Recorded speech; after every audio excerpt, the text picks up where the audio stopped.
अस्सलाम वालेकुम। I am Asim Nazam, your chemistry instructor.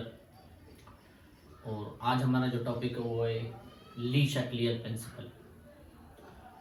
और हमने चैप्टर नंबर इक्विलिब्रियम में 7 में से फर्स्ट ईयर क्लास में जो उठाया था उसमें हमने क्या क्या पढ़ा है डियर स्टूडेंट्स। हमने रिएक्शन पढ़ा है, types of reaction, irreversible and reversible पढ़ा है। उसके बाद हमने लॉ ऑफ मास एक्शन पढ़ा है, कैरेक्टरिस्टिक्स ऑफ इक्विलिब्रियम पढ़ा है हमने, सॉल्युबिलिटी प्रोडक्ट पढ़ा हमने, प्रेसिपिटेट रिएक्शन पढ़ा और कॉमन आयन इफेक्ट भी हमने पढ़ा है। आप इसके पिछले वीडियोस देख लें जिनमें हमने ट्रिक्स पढ़ी फॉर रिवर्सिबल इरिवर्सिबल। इसमें हमने ट्रिक्स पढ़ी सॉल्युबिलिटी के लिए कि कौन से साल सॉल्युबल कंप्लीट या स्प्रिंगली होती हैं। और आज हमने इस चैप्टर का इख्तिताम करना है ली शक्लियर प्रिंसिपल। ली शक्लियर एक नाम का साइंसदान था जिसने ये प्रिंसिपल दिया था। और उसके साथ इसका जो पार्टनर था जो इसके साथ काम कर रहा था, जिसका रोल थोड़ा बहुत रोल था भी सही, उसका नाम था ब्राउन, कार्ल ब्राउन जिसका नाम था। ली शक्लियर के साथ वो लैब में किसी मखसूस जगह पे वो काम कर रहा था। ली शक्लियर प्रिंसिपल एक इक्विलिब्रियम का प्रिंसिपल है कि भाई जब कोई चीज डिस्टर्ब होती है ना, जब वो तो क्या करती है भाई, इक्विलिब्रियम ऐसे रिएक्टेंट जा रहा है और रिएक्टेंट और प्रोडक्ट का अमाउंट एक जगह पे मिल गया, ऐसे हम कहते हैं केमिकल इक्विलिब्रियम। लेकिन क्या होगा जब उस इक्विलिब्रियम पोजीशन को हम डिस्टर्ब करें, फ्लक्चुएट करें, हम डिस्टर्ब करें, तब क्या होगा। इस इफेक्ट को डिफाइन करने, डिस्क्राइब करने जो प्रिंसिपल लाया गया वो था ली शक्लियर प्रिंसिपल। कि जब इक्विलिब्रियम हो गई, अब इक्विलिब्रियम कांस्टेंट तो नहीं होगी ना, क्योंकि जब रिएक्टेंट का अमाउंट प्रोडक्ट से मैच हो गया, फिर आपने पढ़ा है कि इक्विलिब्रियम डायनामिक होती है, मोशन चलता रहता है, तो कुछ टाइम के लिए इक्विलिब्रियम डिस्टर्ब भी होगी ना। एक चीज याद रखें स्टूडेंट्स कि इक्विलिब्रियम कांस्टेंट नहीं होती। ऐसा नहीं कि रिएक्टेंट प्रोडक्ट का जब अमाउंट बैलेंस हो गया तो हमेशा वो बैलेंस ही हो गया, बस हमेशा तक कयामत वो इक्विलिब्रियम में चला गया रिएक्शन, ऐसा नहीं है, पॉसिबल ही नहीं है ऐसा। For some instant time, for some moment, for some hours, for some second, for some minutes वो चीज इक्विलिब्रियम में होती है, उसके बाद वो फ्लक्चुएट या डिस्टर्ब हो जाती है। वो एक्सटर्नल कंडीशन की वजह से, इंटरनल कंडीशन की वजह से, किसी न किसी मखसूस की वजह से, मकसूद की वजह से वो चेंज होती है।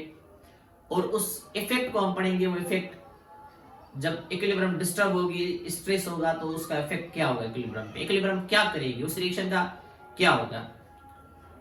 Okay, so I will just 2 minute break, आजान इज कमिंग।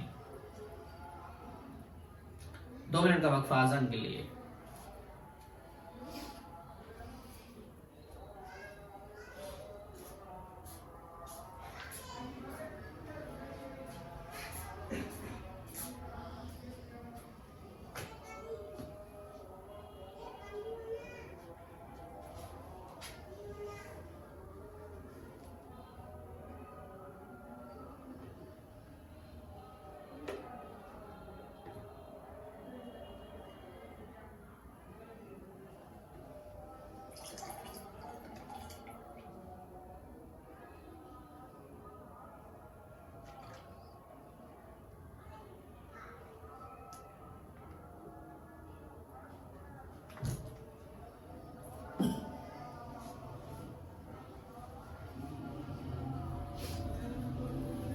ओके, आजान के लिए थोड़ा सा हमने स्किप किया था। तो जब इक्विलिब्रियम हो जाती है, इक्विलिब्रियम जब डिस्टर्ब होगी तो उसका इफेक्ट क्या होगा, उस लॉ को डिफाइन करने आया था ली शक्लियर प्रिंसिपल। चलो हम इस लॉ को वॉलंटरली डिफाइन करती हैं, ठीक है ना। एक और आजान आ रही है, so please wait just 1 minute.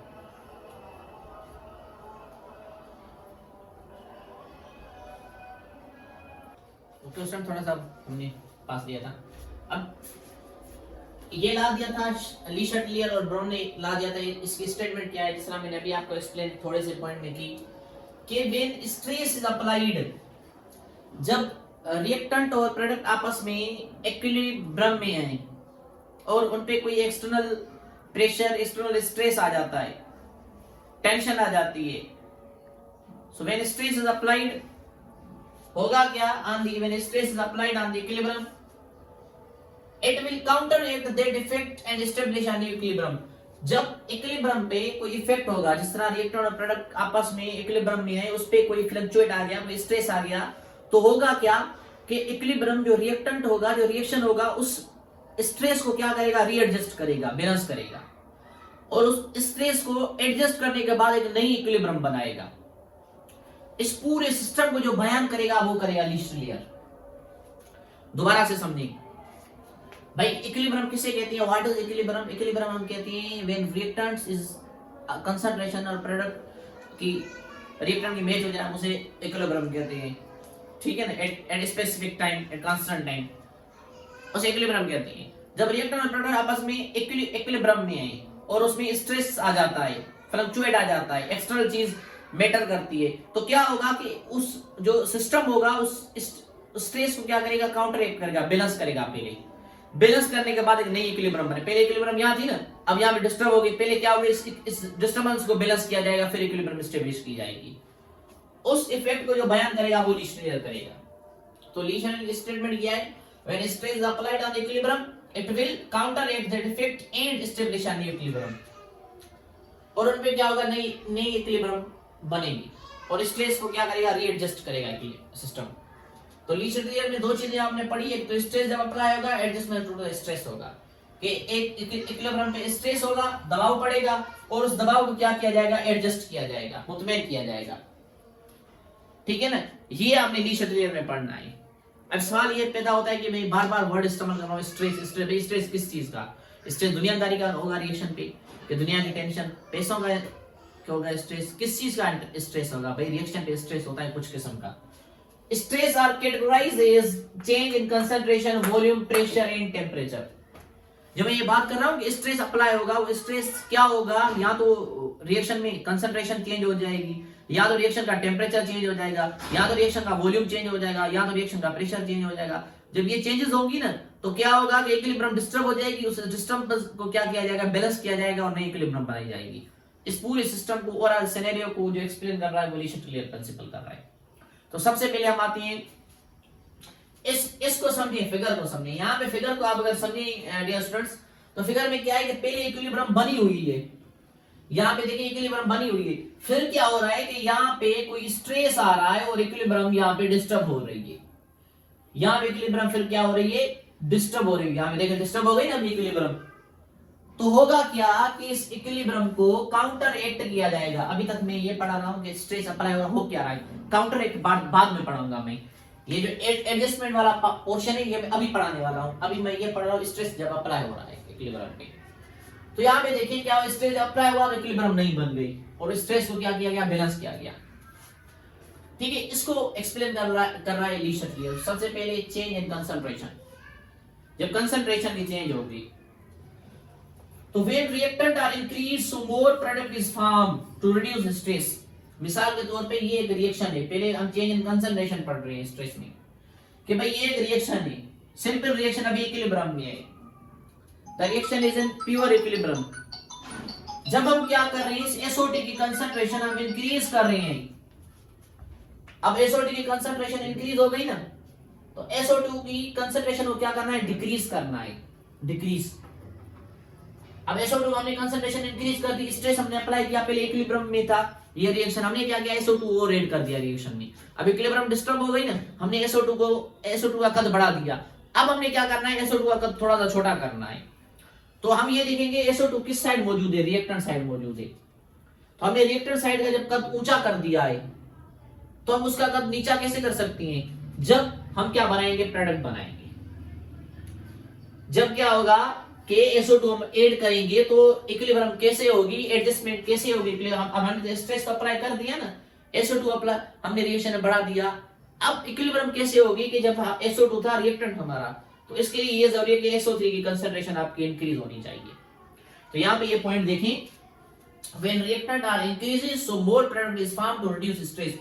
हमने क्या किया, SO2 का कद बढ़ा दिया ना, तो अब SO2 था हमारे रिएक्टेंट साइड, तो इसका जो कद, इसका ग्राफ नीचे किस तरह होगा, इक्विलिब्रियम किस तरह बैलेंस होगी, इक्विलिब्रियम कैसे मेंटेन की जाएगी, कि ये रिएक्टेंट साइड मौजूद है, तो क्या बनेगा, मोर अमाउंट ऑफ प्रोडक्ट बनेगा और ये रिएक्शन फिर से इक्विलिब्रियम में हो जाएगा।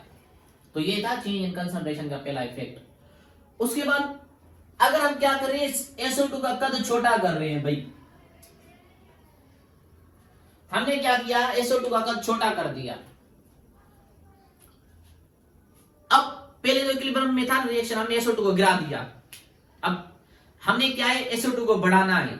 अब बढ़ा कैसे सकती है, जब रिएक्शन क्या आएगा, पीछे की तरफ आएगा। इसका मतलब क्या है, जब हम प्रोडक्ट क्या होगी, रिएक्टेंट में जब चेंज होगी तब SO2 का कद बढ़ेगा। अब यहां पे याद रखें, जब हमने SO2 को बढ़ाया था ना, तो ये चीज जरूरी थी कि ज्यादा प्रोडक्ट बने, और जब हम रिएक्टेंट को गिराएंगे तो वहां पे ये चीज जरूरी है कि प्रोडक्ट में से ज्यादा रिएक्टेंट बने रिएक्शन में, इक्विलिब्रियम एडजस्ट करने के लिए। दोबारा से वर्ड समझिए, जब आप रिएक्टेंट का कद बढ़ाती हैं, कंसंट्रेशन बढ़ाती है ना रिएक्टेंट का, तो उसके लिए ये जरूरी है कि प्रोडक्ट की कंसंट्रेशन भी क्या होनी चाहिए, बढ़नी चाहिए। ठीक है ना। जब आप रिएक्टेंट का कद नीचे गिरा रही हैं तो ये चीज जरूरी है कि जो प्रोडक्ट है, प्रोडक्ट वो इस रिएक्टेंट में चेंज हो जाए। अब कद जो नीचे हमने कद गिराया ना, जब प्रोडक्ट इसमें चेंज होगी तो इक्विलिब्रियम यहाँ पे बैलेंस हो जाएगी। आ रही है बात समझ में, कंसंट्रेशन का इफेक्ट भी आप लोगों को। यहाँ पे देखिए, when product increase so more reactant form to balance stress. अब हमने क्या किया, हमने SO3 का कद बढ़ा दिया। SO3 का हमने कद क्या किया, बढ़ा दिया। अब SO3 का कद कैसा छोटा करेंगे, ये तो प्रोडक्ट साइड मौजूद है, तो प्रोडक्ट में से क्या बननी चाहिए, ज्यादा रिएक्टेंट बनना चाहिए। अब SO3 का हमने कद बढ़ा दिया ना, तो इक्विलिब्रियम कैसे एडजस्ट होगी, जब SO3 में से ज्यादा क्या बनेगा, SO2 या O2 बनेगा। ठीक है ना, तब चेंज इन कंसंट्रेशन क्या हो जाएगी, नॉर्मल हो जाएगी। ओके बेटा, तो इस रिएक्शन के लिए आप मुझे बताएं, जब हम नाइट्रोजन इंक्रीज करें तो इफेक्ट क्या होगा, जब हाइड्रोजन इंक्रीज करें तो इफेक्ट क्या होगा, और जब अमोनिया इंक्रीज करें तो कंसंट्रेशन का इफेक्ट क्या होगा। इस चीज को आप एडजस्ट करेंगे। उसके बाद सेकंड जो इफेक्ट है वो चेंज इन वॉल्यूम और प्रेशर।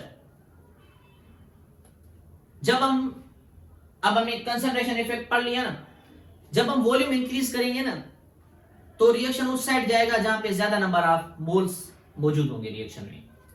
जब रिएक्शन में आप वॉल्यूम इंक्रीज करेंगे ना, तो रिएक्शन का जो साइड होगा, जो डायरेक्शन होगा, वो उस साइड जाएगा जहां पे ज्यादा नंबर ऑफ मोल होंगे टू बैलेंस द इक्विलिब्रियम। अब ये देखिए, ये एक रिएक्शन है, हमने क्या कर दिया, हमने इसका वॉल्यूम इंक्रीज कर दिया। वॉल्यूम हमने क्या किया, इंक्रीज किया। अब जब रिएक्शन में वॉल्यूम आप इंक्रीज करेंगे ना, तो रिएक्शन उस साइड जाना चाहिए जिस साइड ज्यादा नंबर ऑफ मोल हो। यहां पे देखिए, यहां पे 1 मोल, यहां पे 3 मोल, टोटल मोल कितने हो गए, रिएक्टेंट साइड 4 मोल हो गए, और प्रोडक्ट साइड कितने मोल हैं, 2 मोल। तो रिएक्टेंट और प्रोडक्ट के मोल निकालेंगे आप। अब हमने वॉल्यूम इंक्रीज किया ना, तो रिएक्शन किस साइड जाना चाहिए, जहां पे ज्यादा नंबर ऑफ मोल हैं। तो वॉल्यूम इंक्रीज जब किया तो रिएक्शन इस साइड आएगा, और जब इस साइड आएगा तो जो हमने स्ट्रेस अप्लाई किया वॉल्यूम इंक्रीज करने वाला वो काउंटर इफेक्ट हो जाएगा, वो बैलेंस हो जाएगा, फिर से इक्विलिब्रियम स्टेब्लिश हो जाएगी। ठीक है भाई। अगर हम क्या कर रहे हैं, इस वॉल्यूम को हम डिक्रीज कर रहे हैं, एक चीज याद रखनी है, जब वॉल्यूम को इंक्रीज करेंगे तो रिएक्शन उस साइड जाएगा जहां पे ज्यादा नंबर ऑफ मोल होंगे, जब वॉल्यूम को डिक्रीज करेंगे उस साइड जाएगा जहां पे कम नंबर ऑफ मोल होंगे। तो यहाँ पे कम मोल नंबर कहां पे है, यहाँ पे है, तो रिएक्शन इस साइड जाना चाहिए, मतलब आगे जाना चाहिए, फॉरवर्ड जाना चाहिए। ठीक है ना। जब फॉरवर्ड रिएक्शन जाएगा, जो हमने स्ट्रेस अप्लाई किया वॉल्यूम डिक्रीज करने वाला, वो क्या हो जाएगा, काउंटर एक्ट हो जाएगा, इक्विलिब्रियम फिर से एस्टेब्लिश हो जाएगी। आई ना बात समझ में। उसके बाद हम क्या कर रहे हैं, नेक्स्ट रिएक्शन में आपको मैं प्रेशर इंक्रीज कर रहा हूं।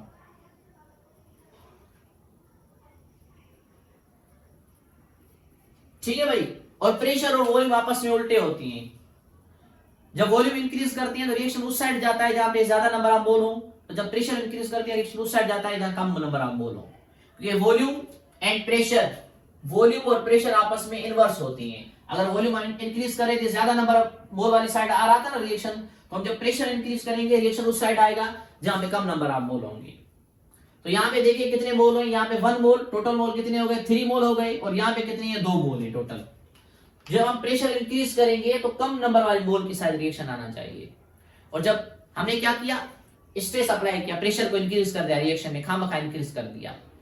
अब जो हमने स्ट्रेस अप्लाई किया, प्रेशर हमने इंक्रीज किया, वो काउंटर रेट किस तरह होगा, वो बैलेंस किस तरह होगा, कि जब रिएक्शन आपका कम नंबर ऑफ मोल वाली साइड जाएगा ना, जो अपने प्रेशर वाला ये लफड़ा खड़ा कर दिया, वो क्या हो जाएगा, काउंटर रेट हो जाएगा, वो बैलेंस हो जाएगा। आई ना बात समझ में बेटा। तो यहाँ पे क्या होगा, रिएक्शन इस साइड जब जाएगा ना, तो ये जो प्रेशर इंक्रीज वाला जो सिनेरियो था वो पूरा का पूरा काउंटर रेट हो जाएगा, रिएक्शन फिर से बैलेंस हो जाएगा, इक्विलिब्रियम फिर से मेंटेन हो जाएगी। आई ना बात समझ में बेटा।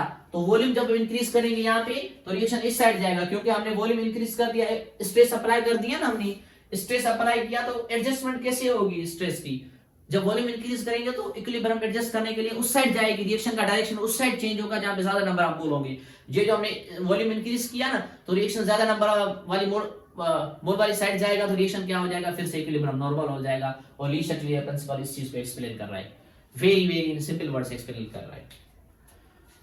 और जहां पे क्या हो कि नंबर ऑफ मोल और रिएक्टेंट आपस में बराबर हो, इक्वल हो, कि भाई यहां पे देखिए इस रिएक्शन में यहां पे 2 मोल, इस साइड में 2 मोल है, जहां पे दोनों तरफ 2 मोल हो, वहां पे क्या होगा बेटा कि आपका इफेक्ट ऑफ वॉल्यूम एंड जो प्रेशर है वो नेग्लिजिबल होगा, वहां पे कोई उसका रोल नहीं होगा।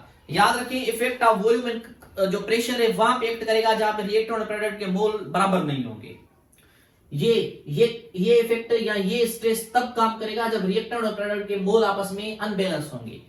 इस रिएक्शन में यहाँ पे 2 मोल, यहाँ पे भी 2 मोल है, तो रिएक्टेंट और प्रोडक्ट के मोल आपस में बैलेंस है ना, तो वॉल्यूम इंक्रीज करेंगे भी नो इफेक्ट, वॉल्यूम डिक्रीज करेंगे भी नो इफेक्ट, प्रेशर इंक्रीज करेंगे भी नो इफेक्ट, प्रेशर डिक्रीज करेंगे भी नो इफेक्ट।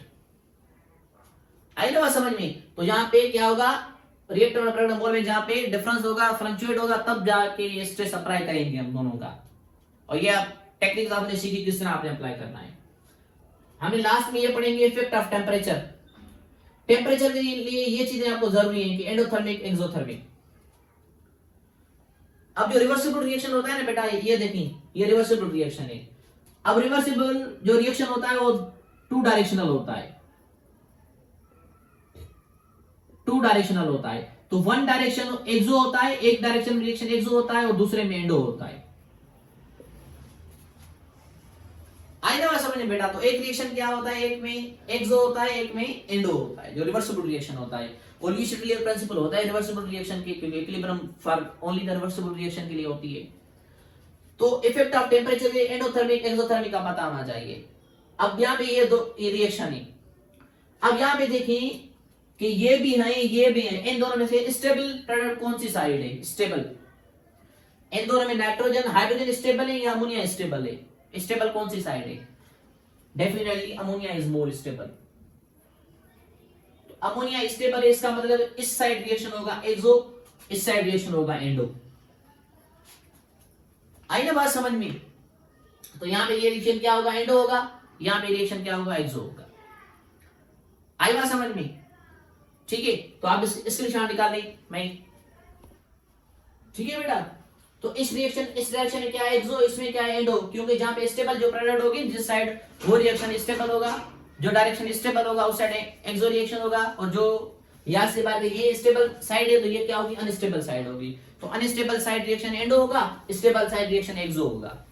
अब मुझे बताएं, अगर मैं क्या कर रहा हूं, टेम्परेचर को इंक्रीज कर रहा हूं, तो टेम्परेचर इंक्रीज करने से कौन सा रिएक्शन फेवरेबल होता है, फेवर बाय हाई टेम्परेचर। तो एंडोथर्मिक रिएक्शन क्या होता है, टेम्परेचर इंक्रीज करने से फेवरेबल होता है। अगर मैं इस रिएक्शन में टेम्परेचर इंक्रीज कर रहा हूं तो एक्सो हाई टेम्परेचर एंडो पे होता है, एक्सो पे होता है, एंडो पे होता है। अगर मैं टेम्परेचर इंक्रीज कर रहा हूं तो रिएक्शन इस साइड जाना चाहिए। ठीक है,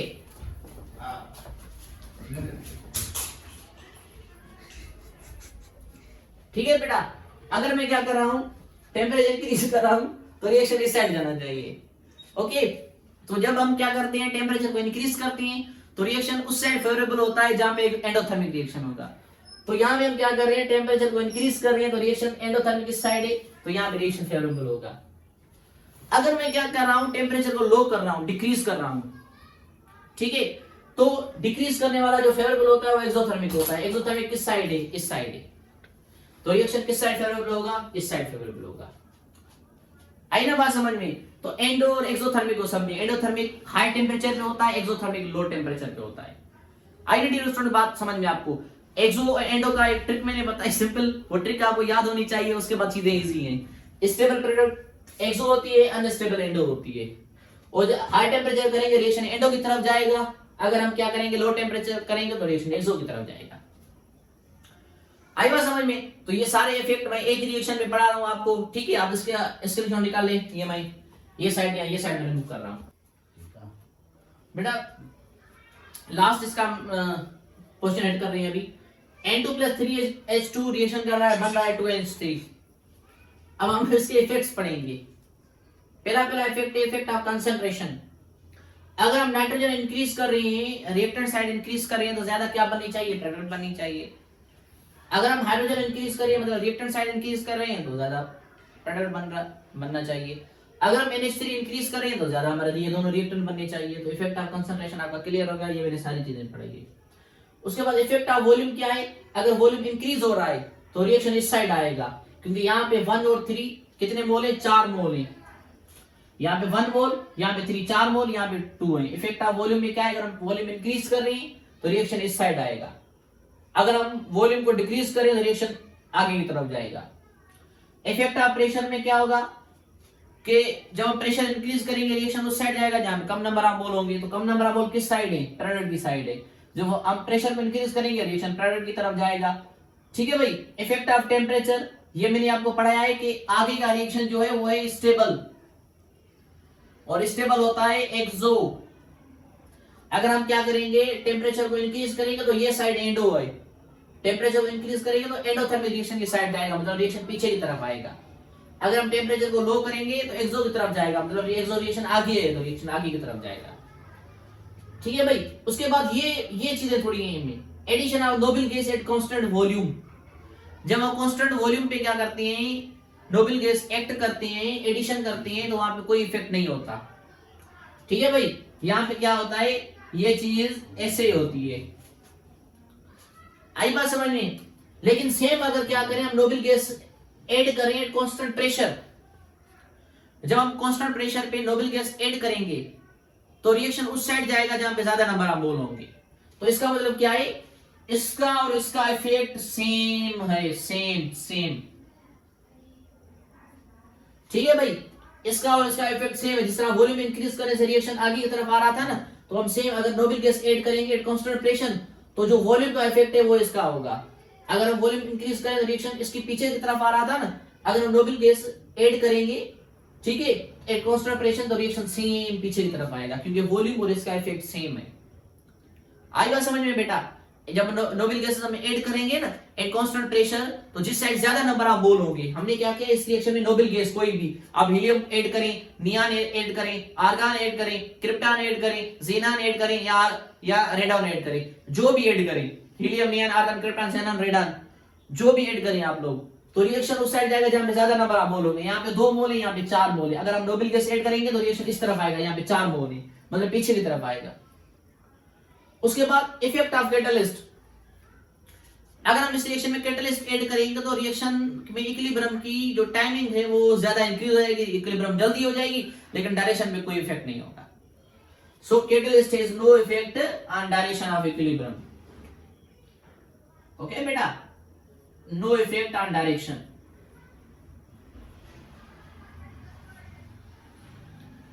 तो ये थोड़ी सी अहम चीजें, इनको आपने याद रखना है, बाकी चीजें बिल्कुल आपके लिए आसान है। आई बात समझे बेटा। तो ये चैप्टर नंबर 7 इक्विलिब्रियम इख्तिताम पे पहुंचा। आप लोग मुझे कमेंट में ये बताएं कि हम क्या इंटर स्टार्ट करें, कोई इंटर का चैप्टर आप लोग मुझे बताएं कमेंट में, या अगर आप लोगों को फर्स्ट ईयर का कोई चैप्टर के अगर आपको वीडियोस चाहिए तो आप मुझे कमेंट करें। तो मैं आपका इंस्ट्रक्टर आसन, मुझे दी इजाजत, किसी नए चैप्टर किसी नए टिप्स और ट्रिक्स का मिलेंगे। Thank you very much.